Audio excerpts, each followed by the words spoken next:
Apa yang engkau pikirkan, itulah yang engkau dapatkan. Yang kedua, pikiranmu menentukan bagaimana hidupmu. Yang ketiga, pikiran yang positif akan mendatangkan kehidupan yang positif. Dan yang keempat,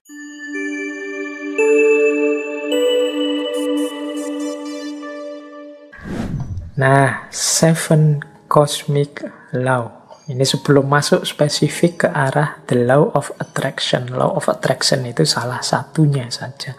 Sebenarnya ada, kalau menurut William Walker Atkinson, ada 7 hukum semesta. Istilahnya kan kosmik. Jadi alam semesta ini ada 3 rumusan hukumnya. Yang pertama apa? Yang pertama ada the law of vibration.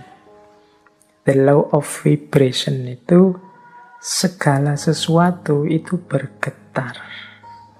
Tidak ada yang diam. Getaran-getaran dalam frekuensi yang sama akan saling menarik. Kegembiraan akan menarik kegembiraan yang lain. Nah, fokuslah secara konsisten terhadap pikiran tertentu, maka akan menarik getaran yang sama. Jadi the law of vibration itu, kita ini bergetar terus. Ini menjelaskan bergetar ini mungkin tidak mudah. Kita ini kan sebenarnya tidak diam. Coba teman-teman perhatikan pikiranmu, perasaanmu, intelijensimu, ini kan kerja terus. Ya dari luar kelihatan diam, tapi di dalammu itu kan rame terus. Nah, itu mungkin mudahnya ya, jenis getaran. Engkau sedang berada di frekuensi mana? Mungkin engkau sedang marah-marah, mungkin engkau sedang senang, mungkin engkau sedang gelisah, mungkin hari ini engkau sedang bingung karena vaksin, mungkin hari ini engkau sedang gelisah karena sekelilingmu sedang pembatasan ketat karena pandemi. Mungkin ini kan sebenarnya dirimu itu sedang bergetar. Nah, the law of vibration itu, vibrasi yang sama akan saling menarik atau akan menggetarkan energi atau menggetarkan vibrasi yang dekat dengan dirinya. Jadi kalau kita gembira, sekeliling kita akan hawanya gembira. Dan orang-orang yang di dekat kita akan terpengaruh oleh kegembiraan itu. Itu the law of vibration, mudahnya begitu. Jadi getaran kita itu mempengaruhi sekelilingnya. Apa yang ada dalam diri kita, kalau kita gelisah atau murung, ini menggetarkan sekelilingmu dengan kegelisahan dan kemurungan. Ini namanya the law of vibration. Makanya kadang-kadang teman-teman kan bisa merasakan kalau misalnya punya teman akrab gitu, temanmu sedang sedih, terus dekat denganmu, dia pura-pura banyak ketawa, pura-pura ceria, tapi getarannya bisa engkau tangkap. Itu the law of vibration.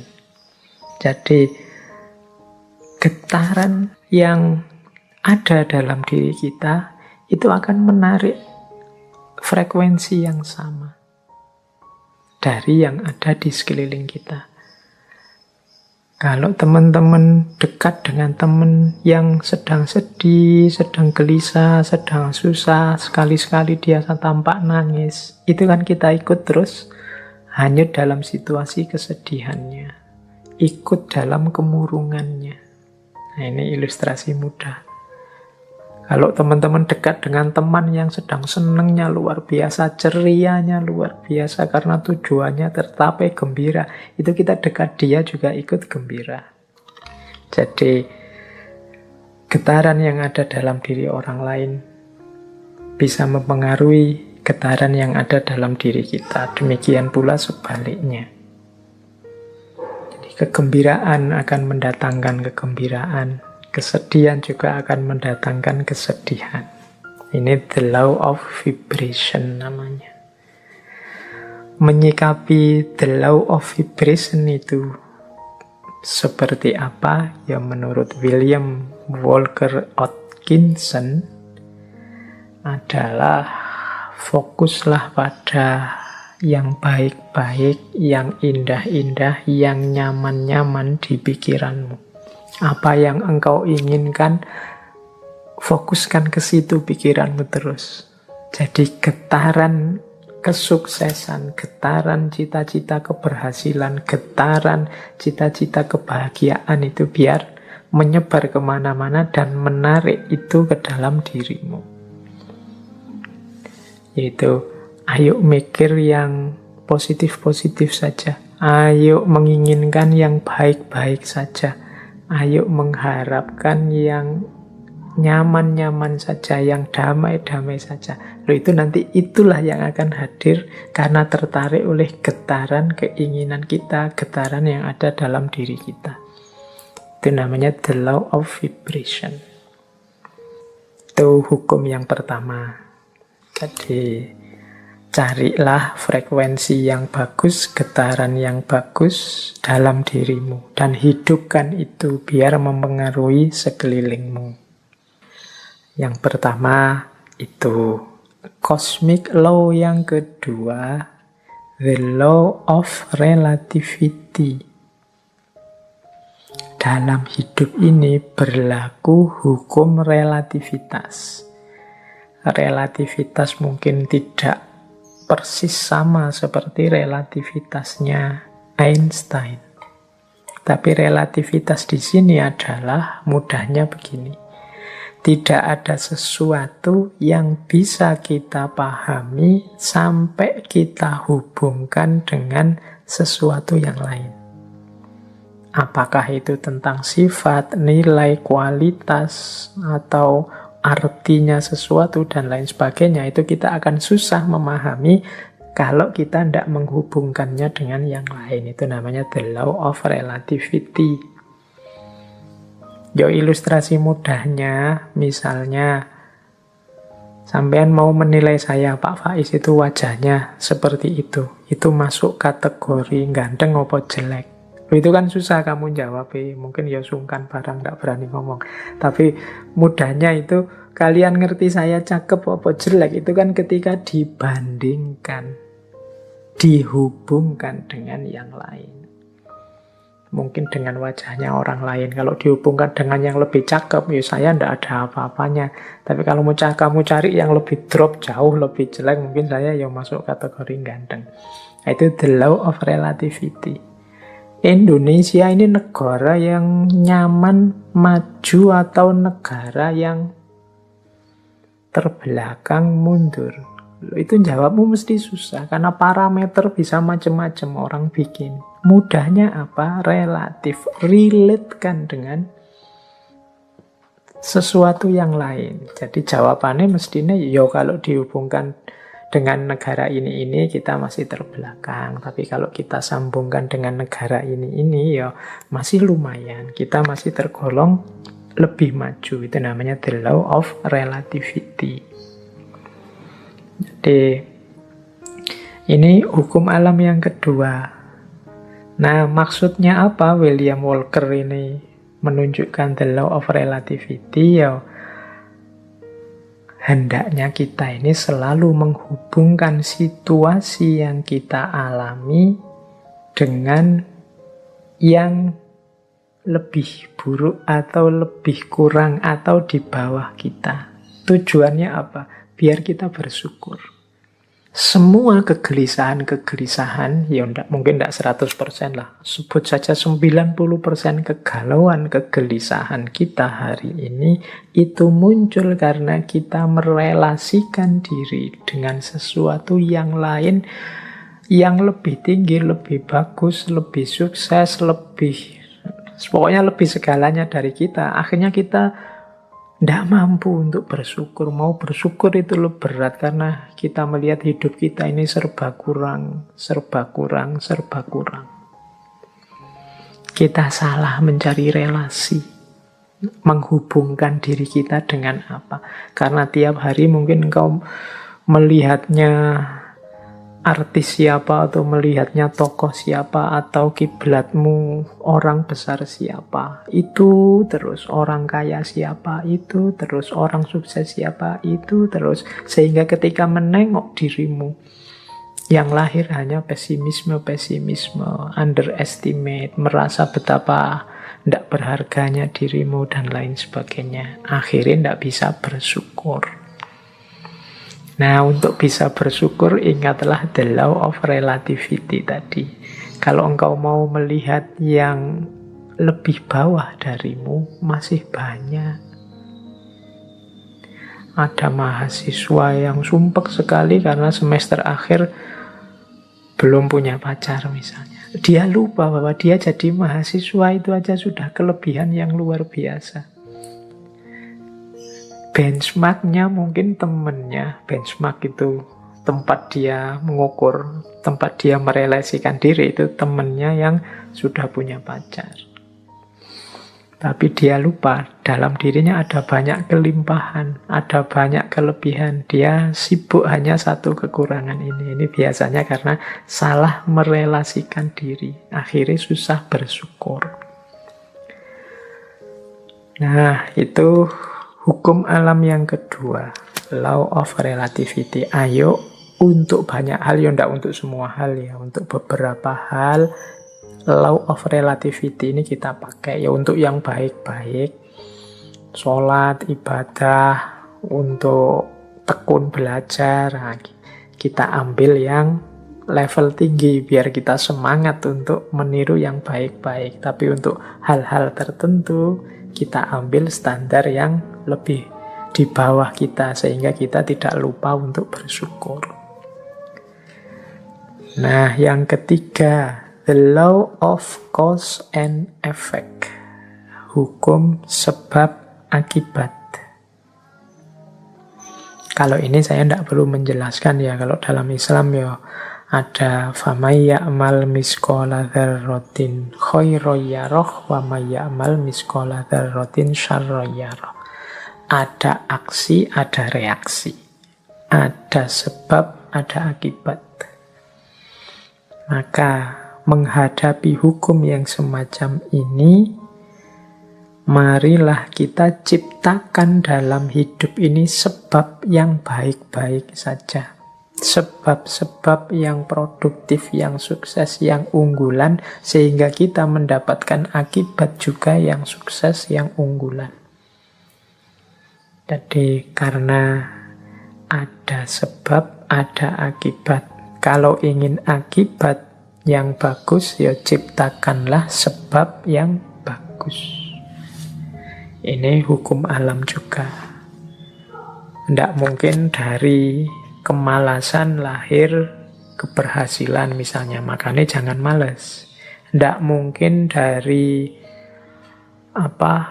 kejahatan, keburukan lahir kebaikan. Tidak mungkin dari proses yang merusak lahir perbaikan. Nah, ini cause and effect. Ini hukum alam yang ketiga. Ada sebab, ada akibat. Apapun yang kita panen hari ini, itu adalah benih yang kita tanam sebelumnya. Yang keempat, the law of polarity. Law of polarity ini, segala sesuatu dalam hidup ini ada pasangannya. Ada panas, ada dingin, ada terang, ada gelap, ada atas bawah, ada baik buruk, ini pasangan. Pasangan ini sifatnya saling mengadakan. Saling mengadakan, ya kalau tidak ada buruk, yang baik juga tidak akan ada. Adanya yang baik karena ada yang buruk. Ini namanya saling mengadakan. Kalau semua orang sama, semua baik, semua, ya dia tidak disebut baik, ya standar saja. Dia disebut baik karena ada yang buruk. Disebut terang karena ada situasi gelap. Disebut atas karena ada bawahnya. Bawah saja tidak ada atas, tidak mungkin. Atas saja tidak ada bawahnya, tidak mungkin. Jadi dia saling mengadakan, saling mendukung. keberadaan masing-masing. Oke, jadi situasi the law of polarity ini membuat kita nanti tidak mudah melihat satu sisi saja dari sesuatu, tapi harusnya kita melihat secara lebih lengkap. Jadi ada orang baik loh, terus kita puji, kita senengi total 100%. Dia dengan segala kebaikannya. Tiba-tiba dia melakukan sedikit atau satu keburukan. Runtuhlah kepercayaan kita yang darinya sangat cinta jadi sangat benci. Kita lupa bahwa namanya masih manusia, masih duniawi, itu pasti berpasangan. Ada baiknya, ada buruknya. Ya mungkin kadar dan ukurannya berbeda-beda, tapi pasti ada pasangan-pasangan ini.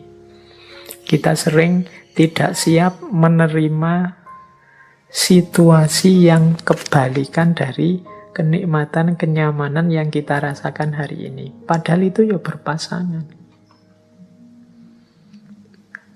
Ada enak, ada ndak enak. Di balik kenikmatan, di sisi sana ada ketidaknikmatan. Itu selalu ada. Minggu depan insya Allah kita perdalam the law of polarity ini di falsafah hidup yin yang. Tapi the law of polarity ini juga salah satu dari 7 cosmic law. Salah satu hukum semesta. Baik, nanti kita lanjutkan kalau yang keempat ini ya. Yang kelima, the law of rhythm. The law of rhythm ini, hidup ini mengalami siklusnya masing-masing. Hidup ini ada perputarannya. Siang, malam, kelahiran, kematian, kemunculan, kepergian, dan lain sebagainya. Namanya rhythm, iramanya hidup. Nah, segalanya ada awalnya, ada akhirnya. Ini the law of rhythm. Beberapa kali saya ceritakan kan ada kisah sufi, seorang sufi yang punya jargon, ini pun akan berlalu. Mengalami apapun, apakah itu kesenangan, apakah itu kesedihan, pada saatnya juga akan berlalu. Seberat apapun, seperti apapun. Termasuk pandemi ini, dia ada awal kehadirannya, pasti nanti ada akhir kepergiannya. Itu the law of rhythm. Jadi kalau kita mengalami situasi apapun, sadarlah bahwa situasi ini akan berakhir. Yang sedang sedih, ingatlah kesedihanmu pada saatnya akan berganti kegembiraan. Yang sedang gembira, wong namanya kita hidup, pada saatnya juga akan ada masalah dan kegembiraan akan bertemu dengan kesedihan. Itu namanya the law of rhythm. Hidup ini ada siklusnya. Yang sedang di bawah jangan putus asa, yang sedang di atas jangan jumawa. Karena kita ini berputar. Ini namanya the law of rhythm. Untuk the law of rhythm ini, insya Allah nanti minggu terakhir kita bahas dari perspektif filsafat Jawa. Cokro Manggilingan. Baik, kita lanjutkan. Yang keenam, the law of gestation. The law of gestation itu bunyinya begini. Segala sesuatu perlu waktu untuk terjadi. Tidak ada yang ujuk-ujuk sempurna. Tidak ada yang ujuk-ujuk utuh. Segala sesuatu dalam hidup ini butuh proses. Perlu waktu. Jadi makanya kita kalau ingin sukses juga perlu kesabaran. Menunggu momen, menunggu waktunya. Karena segala sesuatu ada waktunya. Ada waktu menanam, ada waktu memelihara, ada waktu memetik buahnya. Segalanya butuh proses. Tidak ada yang ujuk-ujuk setelah ditanam terus buahnya muncul. The law of gestation. Dan yang ketujuh, yang terakhir dari seven cosmic law adalah the law of transmutation. Segala sesuatu berubah. Jadi segala sesuatu, karena hidup ini di dunia pastinya dinamis. Segalanya berubah. Ini banyak kalau kita belajar filsafatnya dulu, filsafat Yunani yang terkenal Heraklitus itu ya segalanya berubah, kecuali perubahan itu sendiri. Yang tidak berubah hanya perubahan. Nah, law of transmutation ini menyadarkan kita untuk menghadapi perubahan, merancang dan menyiapkan perubahan agar perubahan yang terjadi arahnya sesuai keinginan kita, membuat kita lebih baik, membuat kita lebih sukses, membuat kita lebih berhasil. Jangan biarkan perubahan liar tidak terkontrol.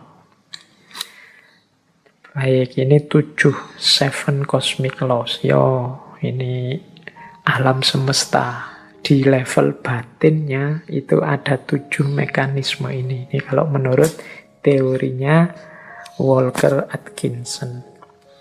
Nah, ini pengantar untuk tadi kalau ada yang tanya, Pak, natural law tadi katanya law of attraction ini bagian dari natural law ya, karena kayak tadi unsur natural law yang law of vibration, kemudian law of cause and effect atau law of transmutation ini kan bisa mengimplikasikan law of attraction.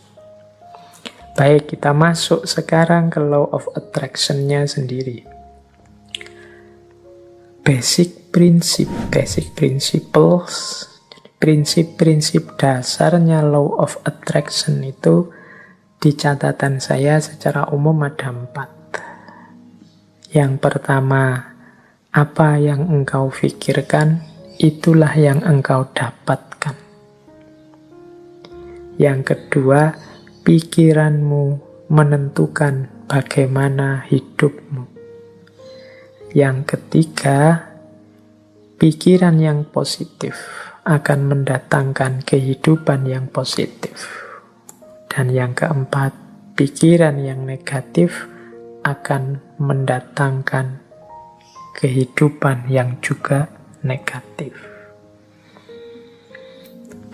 Berarti law of attraction ini pertama-tama menyarankan kita untuk memperhatikan apa yang ada di pikiran kita. Isinya apa saja? Apakah isinya hal-hal yang positif ataukah isinya hal-hal yang negatif? Kalau isinya hal-hal yang positif, insya Allah hidup kita juga akan berwujud positif. Kalau isinya hal-hal yang negatif, ya wajahnya hidup kita adalah hidup yang negatif. Nah, ini masing-masing kita yang bisa ngerti. Coba ditengok deh. Atau mungkin manifestasi pikiran kita hari ini mungkin di status-status yang kita buat. Obrolan-obrolan dengan teman-teman kita hari ini. Coba kita muhasabahi, kita refleksi. Banyak positifnya atau banyak negatifnya. Makanya agama itu menyuruh kita serba husnudzon. Jangan suudzon. Husnudzon itu berarti mengisi pikiran dengan yang positif-positif. Maka hidup kita warnanya juga sesuai isi pikiran kita. Karena husnudzon, ya hidupnya jadi husn. Husn baik. Kebalikannya kalau suudzon, hidupnya juga akan termanifestasi jadi su. Pikirannya jelek, terus pikirannya negatif, terus curiga, terus ya sudah, hidupmu adalah hidup yang warnanya penuh kecurigaan. Hidup penuh kecurigaan itu kan hidup yang gelisah. Dari mana kegelisahan itu muncul? Engkau sendiri yang menciptakan.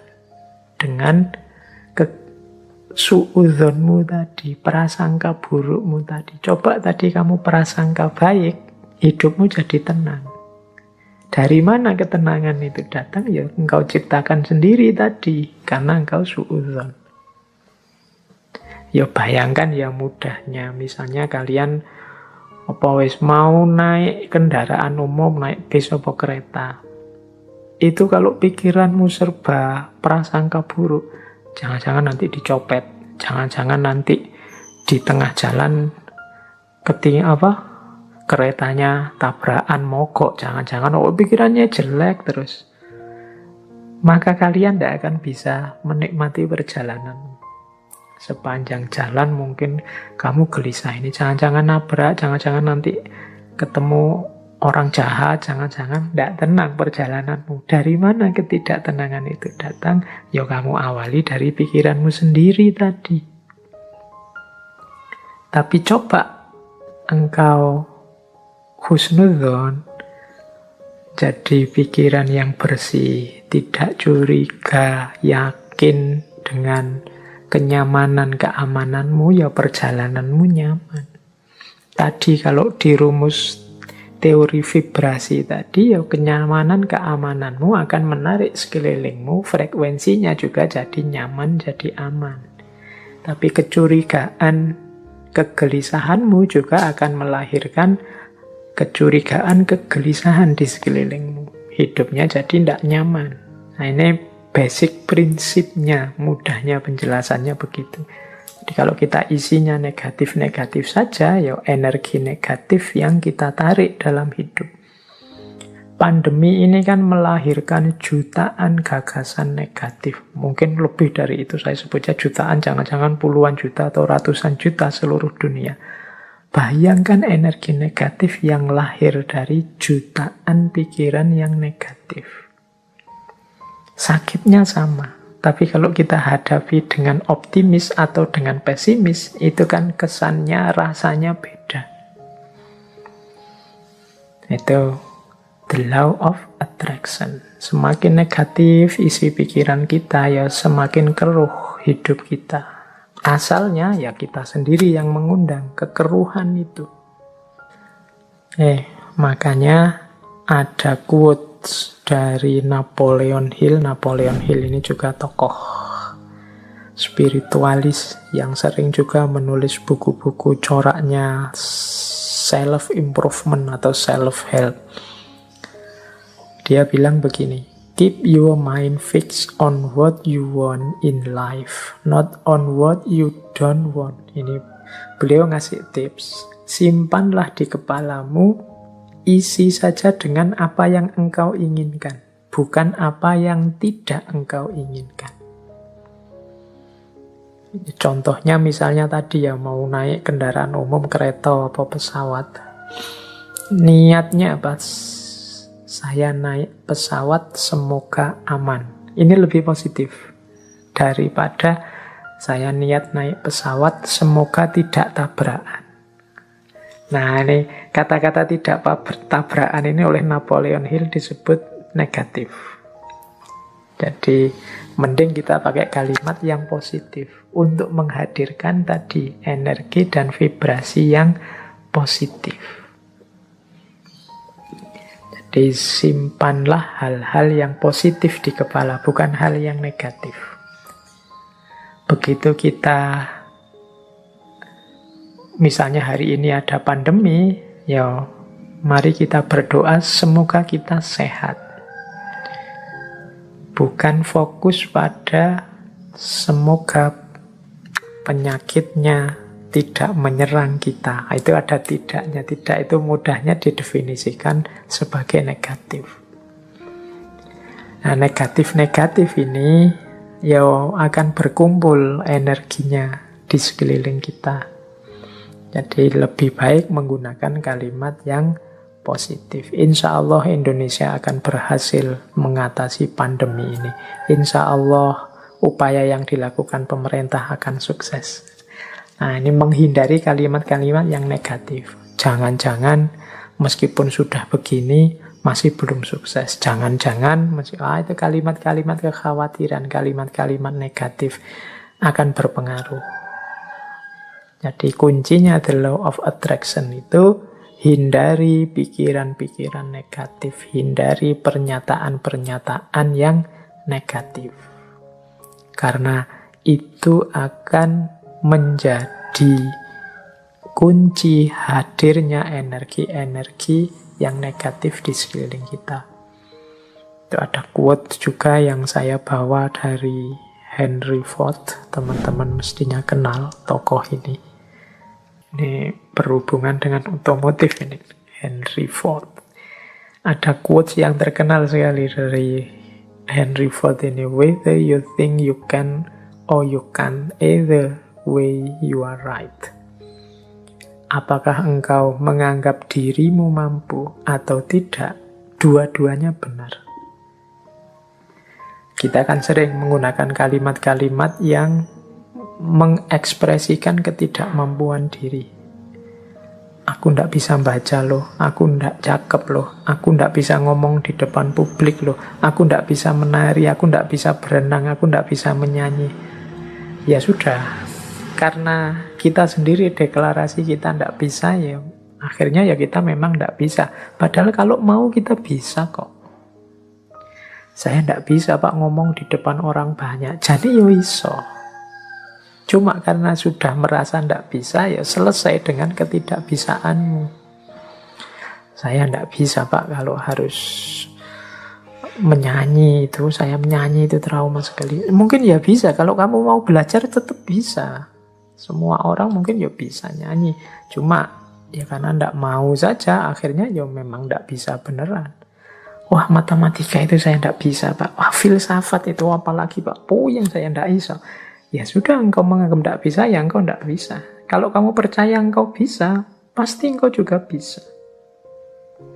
Jadi whether you think you can or you can't, either way you are right. Kamu anggap dirimu bisa, ya benar. Kamu anggap dirimu tidak bisa, ya benar. Karena tadi terlanjur kamu anggap dirimu tidak bisa, ya sudah, berarti kamu memang tidak bisa. Padahal sebenarnya kalau kamu sadar bahwa engkau bisa, ya sebenarnya engkau bisa. Saya matematika tidak bisa Pak. Sebenarnya ya engkau bisa, tapi engkau menolak untuk bisa saja. Saya bahasa Inggris itu tidak bisa Pak. Ya jan-jane ya iso, cuma kamu menolak saja untuk bisa. Kalau mau belajar pasti bisa. Oke, jadi ini contoh bagaimana pikiranmu menentukan hidupmu. Karena tadi kamu sudah merasa ndak bisa, ya wes, memang akhirnya engkau ndak bisa beneran dalam kenyataannya. Karena engkau merasa ndak mampu filsafat, ndak mampu matematika, ya sudah, berarti titik di situ memang kalian ndak bisa dan ndak mampu. Padahal kalau kalian mau, ya tetap mampu. Ini Henry Ford. Makanya menurut saya gunakan kalimat-kalimat yang lebih positif. Apalagi teman-teman ini yang guru ya, yang punya murid, punya anak didik, entah di level apapun, apalagi yang masih dalam upaya pembentukan SD, SMP, TK, PAUD. Ini kan hindari kalimat-kalimat yang negatif. Masukkan dalam isi kepala anak-anak kita itu hal-hal yang positif, yang membentuk dirinya secara positif, yang penuh harapan, yang penuh keyakinan akan masa depannya, yang menumbuhkan potensi-potensi tersembunyinya. Yakinkan bahwa mereka bisa apapun yang mereka inginkan, kalau mereka mau. Jadi itu prinsip the law of attraction.